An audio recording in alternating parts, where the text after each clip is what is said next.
अहम ख़बर है। सिंध के वॾे वज़ीर सैयद मुराद अली शाह से ईरान के कौंसल जनरल हसन नूरैन और वाइस कौंसल जनरल अली खोसरो की मुलाक़ात थी है। ॿिए लागापन गडियल दिलचस्पी के मामलों और वापार के हथी वठण ते ख़्यालन की ॾे वरिती है।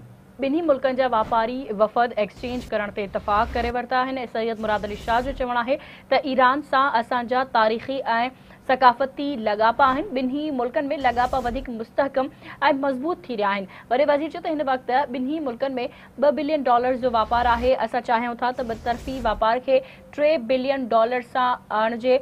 ईरानी कौंसल जनरल वॾे वज़ीर खे ईरानी सकाफ़ती मेले में दावत जी शिरकत ॾींदे आगाही ॾिनी त ईरान में सकाफ़ती फेस्टिवल नवंबर में मुनक़िद कयो वेंदो। अहम ख़बर मां सां शेयर करे सिंध जे वॾे वज़ीर सैयद मुराद अली शाह सां ईरान जे कौंसल जनरल हसन नूरैन ऐं वाइस कौंसल जनरल अली खोसरो जी मुलाक़ात थी आहे। ॿितरफ़नि लागापन गडियल दिलचस्पी जे मामलनि ऐं वापार खे हथी वठण ते ख़्यालनि जी ॾे वठि कई वई आहे।